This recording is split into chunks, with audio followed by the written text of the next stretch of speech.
MRO గారు ఏంటి charge తీసుకున్న మొదటి రోజే ఆఫీస్లో మీ పవర్ చూపించారట అన్నయ్య. నువ్వు సస్పెండ్ చేసిన వ్యక్తి నా దగ్గరికి వచ్చాడమ్మా. పాపం కన్నీళ్లు పెట్టుకున్నాడు. అతడి వల్ల నష్టపోయిన ఒక వ్యక్తి నా కళ్ళ ముందు చనిపోయాడన్నయ్య. కన్నీళ్లు ఎన్నిసార్లు తుడుచుకున్నా పోతాయి, కానీ వీళ్ల నిర్లక్ష్యంతో పేదవాళ్ల ప్రాణాలే పోతున్నాయి. అన్నయ్య, మనూరి సమస్య పేదరికం కాదు, నక్సలిజం. నాలాంటి ప్రభుత్వ ఉద్యోగులు వాళ్ల డ్యూటీలు సక్రమంగా చేయకపోవడం వల్ల విసిగిపోయిన జనం అడవిలో వాళ్ల హెల్ప్ తీసుకుంటున్నారు. ఒక వ్యవస్థ ఇక్కడ సరిగ్గా పనిచేయనందుకే మరో వ్యవస్థ అక్కడ పుట్టింది. అందుకే నా పన్నం చేయనివ్వండి. స్నానం చేసిరండి, భోజనం చేద్దాం.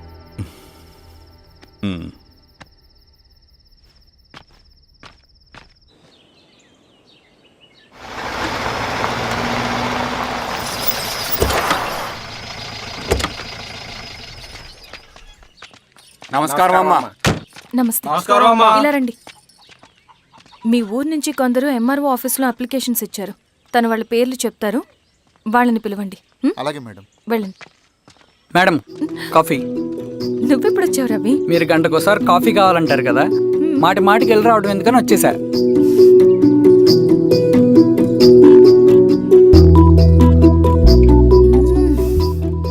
రవి, ఈ కాఫీ కోసమైనా నిన్ను పెళ్లి చేసుకోవచ్చు. అదేంటి అలా అనేసారు? That's a compliment. భలే వారండి బాబు. దండాలమ్మా. నమస్తే. ఇలా ఇవ్వండి. చెప్పండి మీ సమస్యలేంటో. పేరు తలుపుల వీరాంజనేయులు. ఉన్నది 3 ఎకరాల పొలం. చిన్నుపాటి ధనుంజయరావు అనే మహానుభావుడు అందులో 2.5 ఎకరాల భూమిని తన పేరు మీద రాయించుకున్నాడు. అడిగితే నీ దిక్కున్న చోటు చెప్పుకోమన్నాడు. దిక్కులేనాడు కాబట్టి 1/2 ఎకరం భూమి మీదే పెద్ద కుటుంబాన్ని నెట్టుకొస్తున్నాడు. అవునమ్మగారు, ఆ పొలం ఎలాగైనా తిరిగిపించేయండి అమ్మగారు. ఆ పొలం కోసం 3 సంవత్సరాల నుంచి తిరుగుతున్నాను అమ్మగారు. వీరబాబు, వీళ్ళందరి దగ్గర కలెక్ట్ చేసుకో. మేడం, దాదాపుగా ఇక్కడ ఉన్న వాళ్ళందరూ పరిస్థితులు ఇవే. వీళ్ళ సమస్యలు పరిష్కారం కావాలంటే మాట్లాడాల్సింది వీళ్ళతో కాదు మేడం, మన ఊరి పెద్ద మనుషులతో. ఇందు మూలంగా 50 మంది గ్రామ ప్రజలకి తెలియజేయదేవనగా శ్రీరామగిరి గ్రామ పంచాయతీ మోతుబడి రైతులు, సన్న చిన్నకారు రైతులందరూ రేపు ఉదయం 10 గంటలకి ఎంఆర్ఓ ఆఫీస్ దగ్గరికి రావాలా.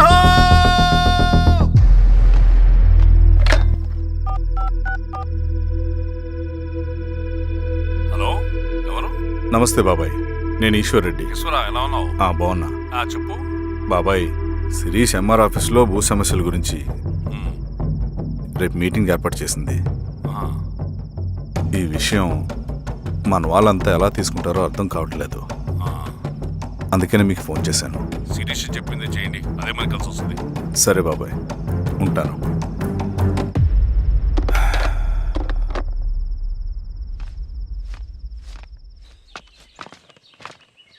నమస్తే మేడం. నమస్తే అమ్మా. కూర్చోండి. పొలాల్లో పండిన పంట కోతకొచ్చినా ఈ రోజుకి ఒక్క గింజ కూడా తెగకుండా పక్షులకు, పందికొక్కలకు ఆహారంగా పోతుందంటే దానికి కారణం ఇది.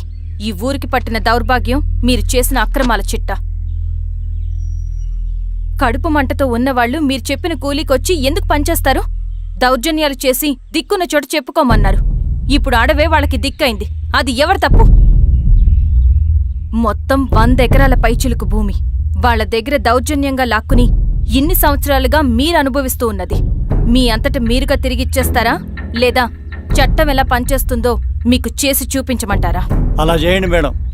నువ్వు ఆగవే నరసింహులు, ఏం చేయాలో మా ఎంఆర్ఓ గారికి బాగా తెలుసు. అట్టా కానివ్వండి అమ్మా. ఇస్తే మీ పొలాలు ఇవ్వండి, మా వివం. మీ పేరేంటి? సామిరెడ్డి. రూల్స్ ప్రకారం వెళ్తే మీ మొత్తం పొలం పోతుంది. కూర్చోండి. సామిరెడ్డి కూర్చో.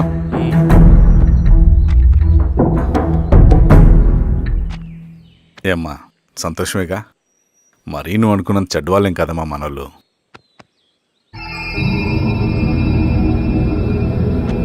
పదనాన్న. నమస్తే. పెద్ద ఆయన చెప్పాడు, అంతా మన మంచికే. పోను పోను నీకే అర్థం అవుతుంది. సెంట్రల్ కమిటీ నుంచి కొత్త ఆర్డినెన్స్ వచ్చాయి. దాంట్లో ముఖ్యమైనవి జరగబోయే మైనింగ్ ఆపాలి. రెండోది జెడ్పీటీసీ ఎలక్షన్స్ని బైకాట్ చేయాలి. దీనికి జనాల్ని సిద్ధంగా ఉంచాలి. లాల్ సలాం కామ్రేడ్. లాల్ సలాం. ఏంట్రవి, శ్రీరామ్గిరిలో భూస్వాములందరూ దేవుళ్ళైపోయారంట, పేద ప్రజలకంతా వరాలిస్తున్నారంట, ఏంటి సంగతి? అవునన్నా, నేను కూడా ఆశ్చర్యపోయాను. ఒక గవర్నమెంట్ ఆఫీసర్ తలుచుకుంటే ఒక ఊరు క్షణాల్లో ఎలా మారిపోద్దో నా కల్లారా చూశానన్నా. అది కాదన్నా, అంటే నా ఉద్దేశం వాళ్ళు ఏం చేసినా దానికి ఒక స్ట్రాటజీ ఉంటుంది. శిరీష వాళ్ళ వర్గానికి చెందిన అమ్మాయి. ఆ అమ్మాయికి ఎంత పాపులారిటీ వస్తే వాళ్ళకంత మంచిది. ఎందుకంటే వాళ్ళ అన్నయ్య ఈశ్వర్ రెడ్డి రాబోయే జెడ్పీటీసీ ఎలక్షన్స్లో చైర్మన్గా పోటీ చేయబోతున్నాడు. ఈ అభిమానం మొత్తం వాళ్ళు ఓట్ బ్యాంక్గా మార్చుకోపోతున్నారు. అంటే అన్నా, శిరీష అయినా ఎవరైనా ఒకే తాను ముక్కలే. అధికారమే వాళ్ళ అవసరం తీరుస్తుంది. వీళ్ళందరూ అధికారం కోసం ప్రయత్నం చేసేది వాళ్ళ ఉనికిని కాపాడుకోవటం కోసమే. రేపే నామినేషన్ వేస్తున్నారు.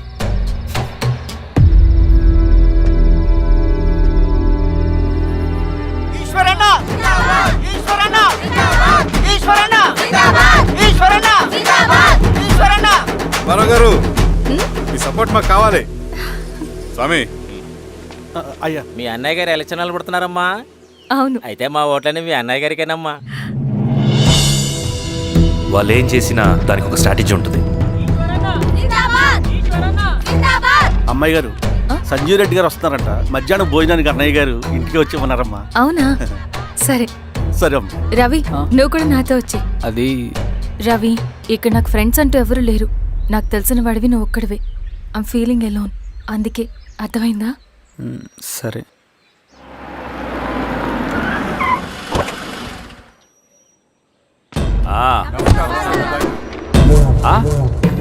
సురా, బాగున్నావా? నమస్తే చెన్నారెడ్డి. నమస్తే. బాగున్నారమ్మా? సుబ్బారెడ్డి, పదండి. ఊళ్ళో మనోళ్ళంతా బాగున్నారు కదా ఈశ్వరా? అంతా బాగున్నారు బాబాయ్. సంతోషం. ఈసారి మళ్ళీ మనం ఏకగ్రీవం అవ్వాలి రెడ్డి. మనకు పోటీ లేదు, మనదే విజయం. సంతోషం. కూర్చోండి.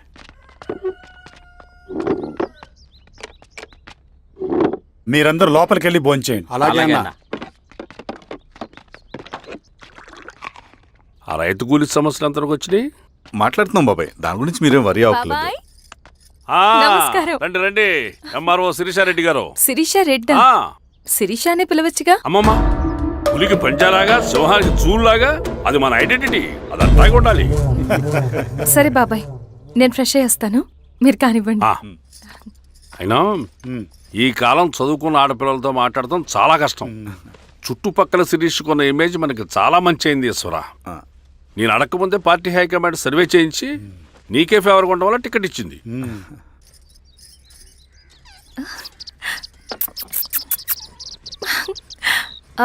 అనేవాళ్ళు ఎక్కడ? బయటికి వెళ్ళారమ్మా. ఓ, బయటికి వెళ్ళారా? రవిని పిలు. అలాగే.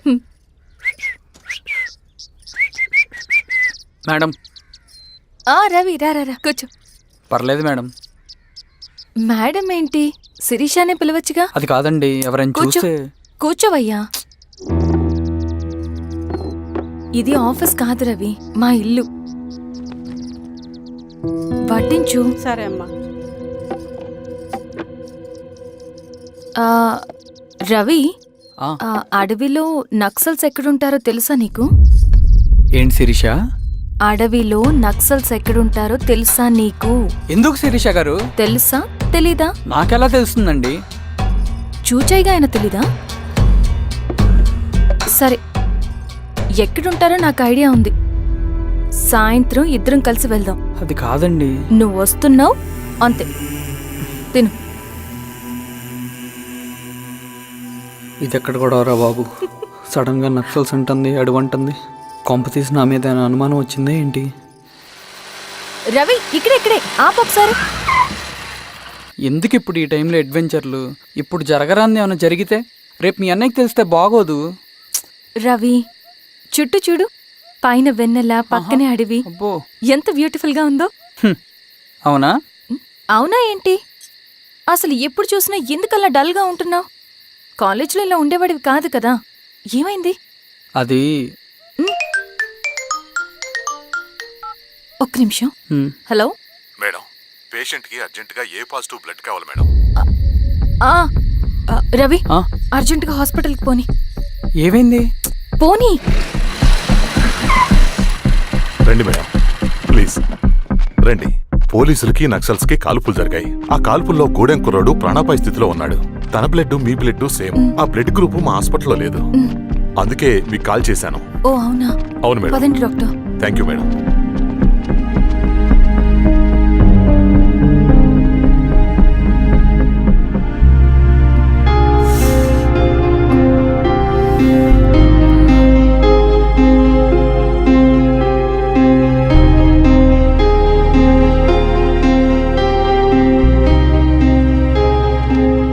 Thank you madam.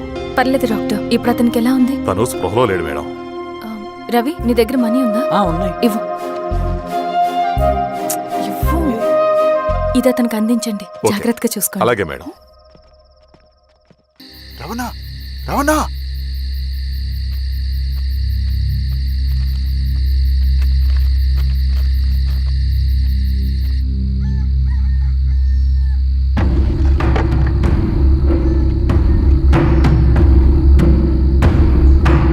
బాబాయ్, బాబాయ్, ఏంటి ఈ టైంలో వచ్చావు?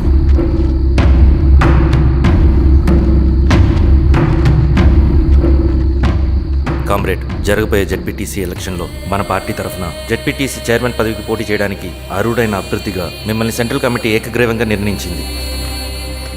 ఒక మామూలు రైతు కూలిని నాయకుడిని చేయగలిగిన దళం ఒక్కటే. ప్రాణాలు అడ్డేసైనా సరే అన్న చెప్పింది చేసుకుంటూ పోతా. లాల్ సలాం కామ్రేడ్. లాల్ సలాం. బాబాయ్, మీతో ఉన్న మన కూలీలకు, నీ వెనుకున్న సింగన్నకు ఈ గెలుపు ముఖ్యం. ఈ గెలుపు మన హక్కు కామ్రేడ్. వీళ్ళ మద్దతు మనకే ఉందన్నా. ఇది సరే, ఆ వర్గం వాళ్ళ ఓట్లు కూడా మనకు బాబాయ్. పడాలి. నమస్తే. నమస్తే అమ్మా. ఆహా, మీ ఇద్దరిని చూస్తుంటే కడుపు నిండిపోతుందమ్మా. ఒక ఎంఆర్ఓ, ఒక జెడ్పీటీసీ చైర్మన్. అదేంటి బాబాయ్, ఇంకా ఎలక్షన్స్ జరగలేదు? పోటీ అని ఉంటేనే కదమ్మా ఎలక్షన్స్ జరిగేవి. అన్నయ్యది ఏకగ్రీవం. బాబాయ్,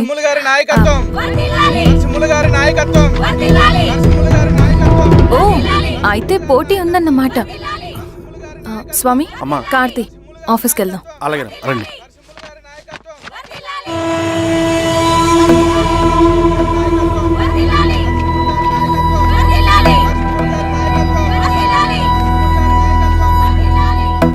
నమస్తే. మొన్నటి వరకు కూడా కూలీ రేట్ల విషయంలో కొంచెం ఆటవిడుపుగా ఉందామని అనుకున్నాం. ఇప్పుడు ఆ అవసరం లేదు. ఎందుకంటే చట్టసభల్లో మీతో పాటు కూర్చునే అవకాశం మాకొచ్చింది. అంబేద్కర్ కలలు ఇప్పుడు నిజమవుతాయి. పదండ్రా.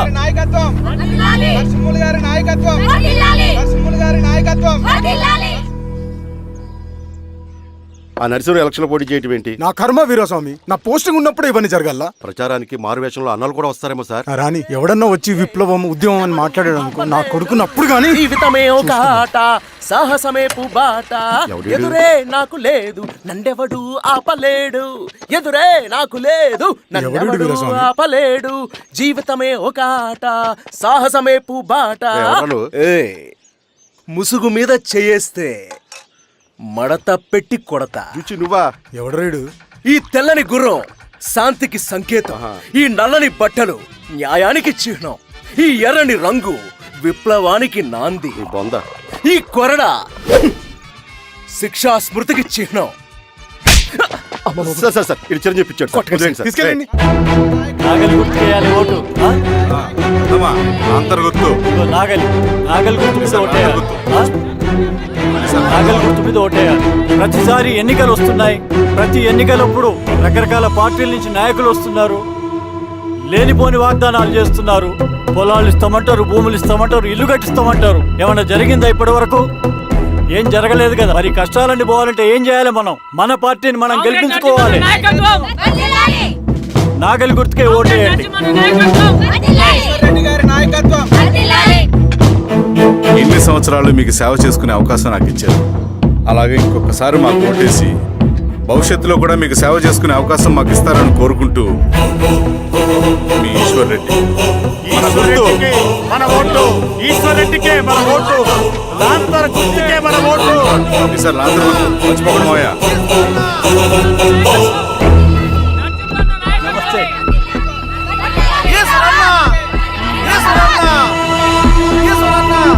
అబ్బాయి గుర్తుంది కదా లాంతర్ గుర్తు. అలాగే కూలీ రేట్లు పెంచమంటే పెంచడం, ఎలక్షన్ లో డబ్బులు మాత్రం పంచుతారు. ఏ మనుషులో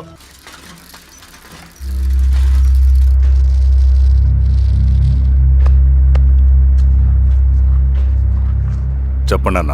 అన్ని సమస్యలు పోలీస్ స్టేషన్లో పరిష్కారం కావు రెడ్డి, కొన్ని మనమే చూసుకోవాలి. పంట ఎదగాలి అంటే పొలంలో నీళ్లు పారించాలని పెద్దోళ్ళు అంటారు. అదే పంట చేతికి రావాలంటే రక్తం పారించాలని అడవిలో వాళ్ళంటే అట్టే. కానీ ఇందులో మన తప్పేం లేదు, అందుకు మనమేం చేయలేం. ఊర్లో అన్నిటికీ పెద్ద అడవి, ఏది జరిగినా నీ చేతుల మీదగానే జరగాలి. అర్థమైంది కదా? పదరా.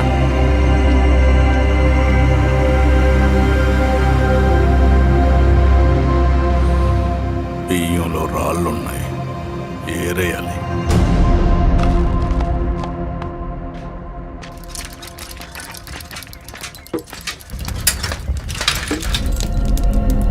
నమస్తే అన్న. నమస్తే నమస్తే. ఓ లీటర్ పాలు పోయి. సుబ్బన్ అంత బాగున్నారా?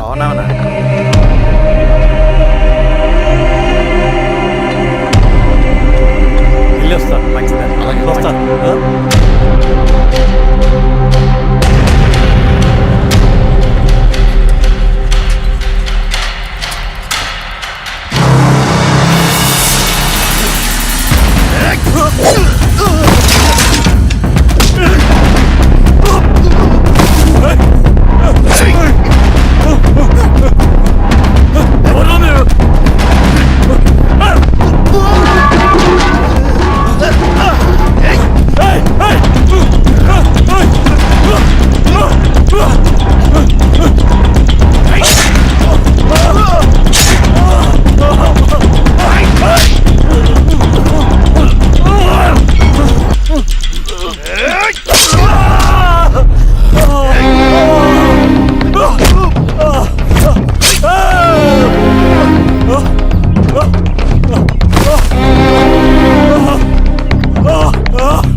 బాబాయ్ నీకేం కాదు బాబాయ్, కళ్ళు బాబాయ్. బాబాయ్ బాబాయ్ బాబాయ్ బాబాయ్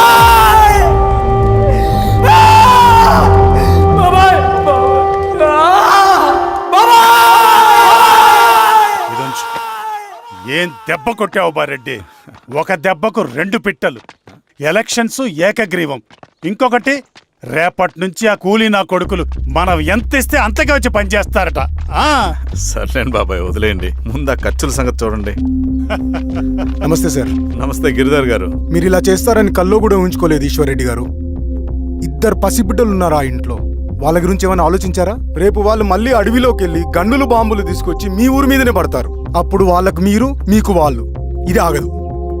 అసలు ఏం మాట్లాడుతున్నావు గిరిధర్? మీకు అగేన్స్ట్ గా ఇప్పటివరకు ఏ ఎవిడెన్స్ లేదు, మీకు చెప్పేద్దామని వచ్చాను. బయలుదేరండి.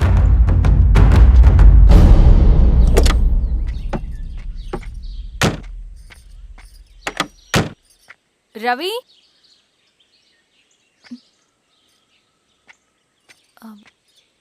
రవి ఈరోజు ఆఫీస్కి రాలేదేంటి? నరసింహుల బాబాయ్ చనిపోయాడు. జరిగింది విన్నాను. ఎలా? అన్యాయం అండి. ఎలక్షన్లో నిలబడితే చంపేస్తారా? ఎవరు? ఎవరా? ఆపోజిట్ పార్టీ వాళ్ళు. అందరికీ చెప్తుంటారుగా, మీ అన్నకి చెప్పలేదా? ఇలా చంపుకుంటూ పోతే ఏదో ఒక రోజు మన వాళ్ళని చంపుకోవాల్సి వస్తుందని. రవి, వెళ్ళి మీ అన్నకి చెప్పుకోండి.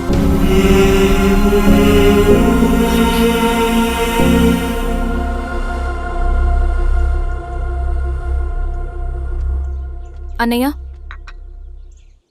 నీతో మాట్లాడాలి. ఏంటమ్మా? ఎందుకు ఇలా చేసావన్నయ్య? ఊరంతా సరే, నువ్వు కూడా నన్ను తప్పడుతున్నావమ్మా. ఇందులో తప్పు పట్టడానికి ఏముందన్నయ్యా?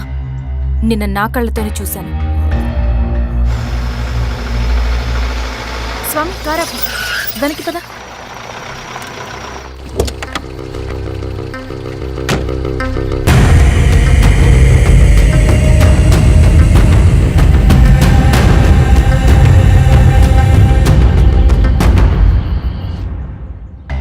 జీవితంలో కొన్ని సందర్భాలుంటాయి, మనం నిజం చెప్పిన అబద్ధం అయిపోయే సందర్భాలు.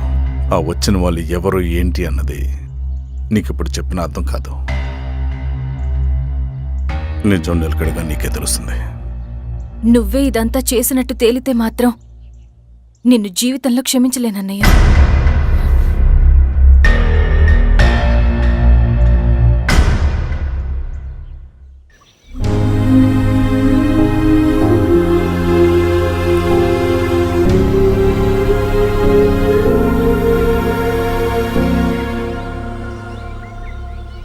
కామ్రేడ్ నరసింహన్న, కామ్రేడ్ నరసింహన్న, కామ్రేడ్ నరసింహన్న.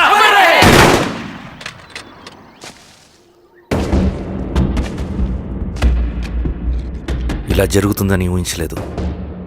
ఇవాళ నుండి వాళ్ళ కుటుంబ బాధ్యతలన్నీ మన విప్లవ సంఘమే చూసుకుంటుంది. రవి అన్నా, ఇది వెళ్ళి వాళ్ళ కుటుంబానికి అందివు. సరే అన్న. ఈ రోజు నుంచి ప్రతి నెల మన తరఫున సహాయం అందుద్దని చెప్పు. అలాగే. నేను చెప్పానని చెప్పు. అన్నా, ఊరంతా భయం గుప్పెట్లో ఉందన్నా. మరి మన నరసింహన్న ప్రాణత్యాగానికి అర్థమేంటి కామ్రేడ్? భయపడటం వల్ల పనులు జరుగుతాయని వాళ్ళు నమ్మితే వాళ్ళకంటే ఎక్కువ భయపడగలుగుతానని వాడికి తెలియాలి. లాల్ సలాం కామ్రేడ్, లాల్ సలాం కామ్రేడ్, లాల్ సలాం కామ్రేడ్.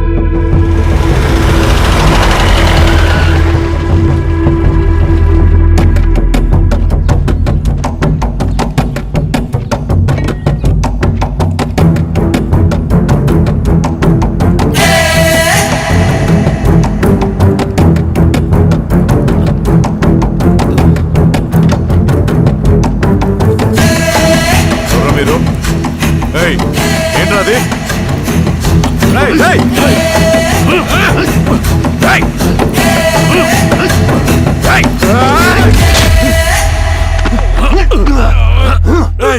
ఎవరు మీరు? ఏం కావాలి?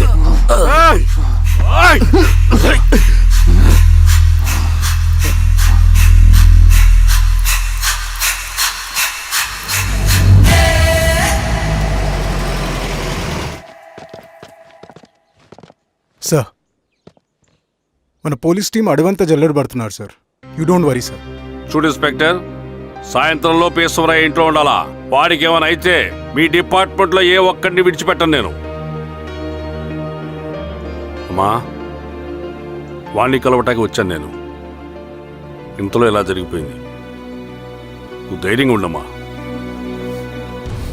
సార్, ఈ కంప్లైంట్ మేడం సైన్. ఇదిగో, దీని మీద సంతకం పెట్టమ్మా.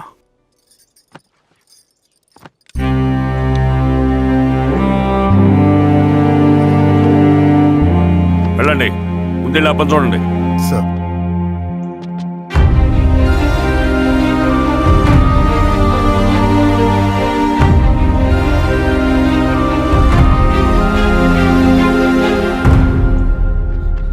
అయ్యా అయ్యా అయ్యా, మన పొలంలో అయ్యా ఏమైందిరా?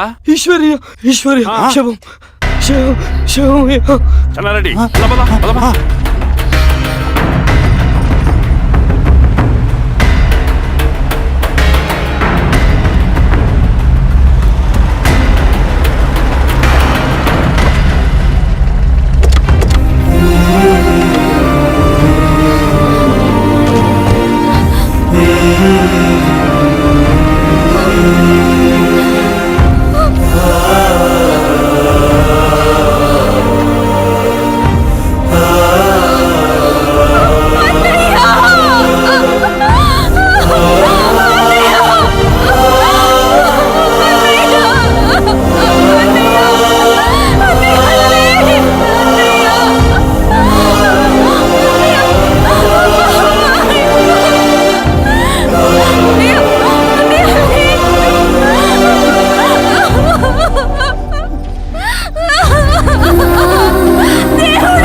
అలాగే సార్. వీరా సార్ మీరు క్లియర్ చేయి. మీరందరూ జరగండి మా పక్కకి.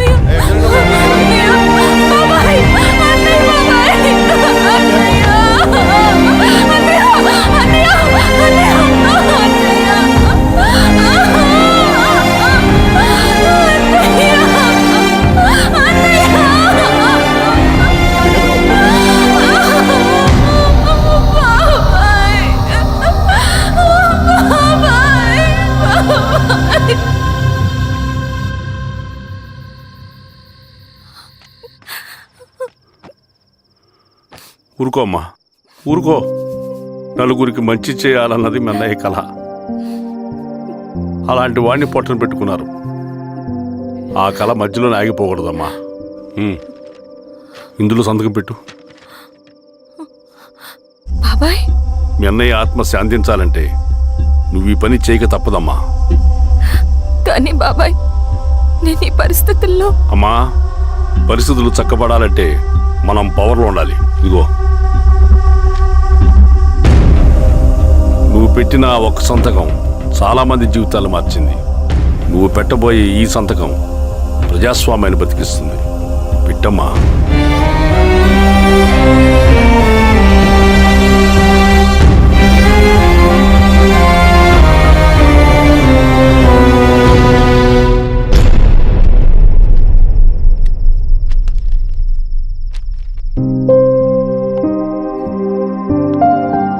వెళ్ళొస్తాను.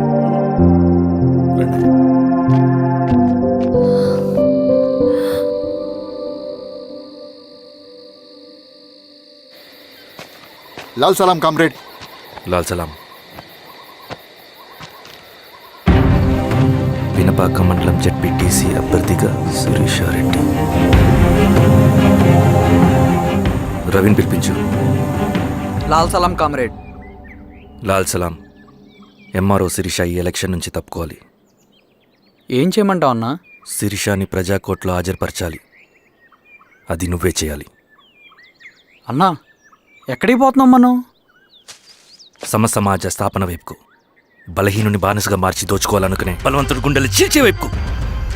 అభయం ఇచ్చే ఎర్ర జెండా నీడ వైపుకు. రవి, అందుకే ఎలక్షన్ జరగకూడదు. గెలిస్తే మనమే గెలవాలి. డబ్బు, కులం, రాజకీయ కండబలం, సానుభూతి ఓట్లు కానీ గెలవకూడదు. ఈశ్వర్రెడ్డి హత్య జరిగింది కాబట్టి ఈసారి శిరీషకి హై సెక్యూరిటీ ఉంటుంది. జాగ్రత్తగా డీల్ చేయి.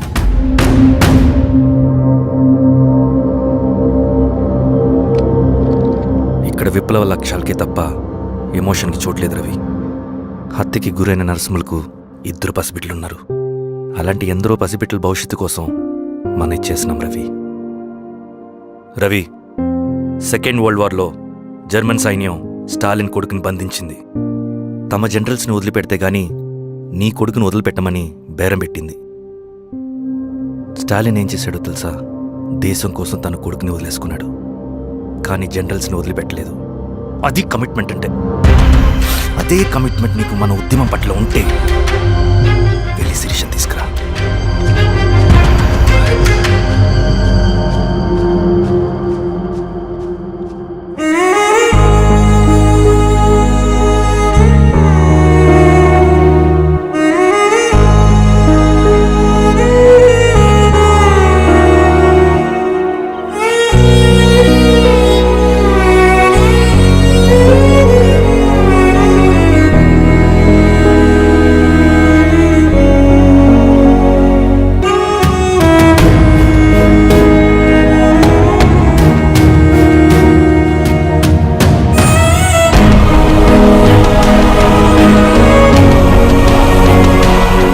అదే కమిట్మెంట్ నీకు మన ఉద్యమం పట్ల ఉంటే వెళ్ళి శిరీష తీసుకురా.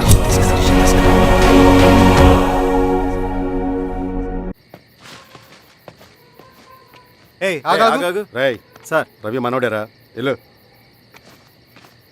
అమ్మా, భోజనం తీసుకురమ్మంటారా? నాకేమొద్దు. భోంచేయకపోతే ఆరోగ్యం పాడవుతుంది శిరీష. నువ్వు వెళ్ళి తీసురా అమ్మా. సరే. రవి, నాకు ఒక మంచి కాఫీ చేసిస్తావా? తలనొప్పిగా ఉంది. చేసిస్తా కానీ తర్వాత నువ్వు భోంచేయాలి.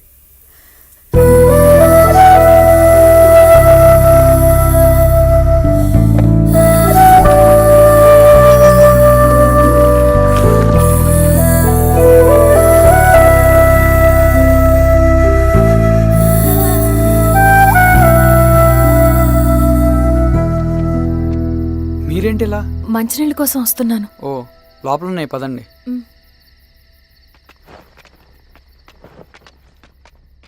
ఇదిగోండి మంచినీళ్ళు.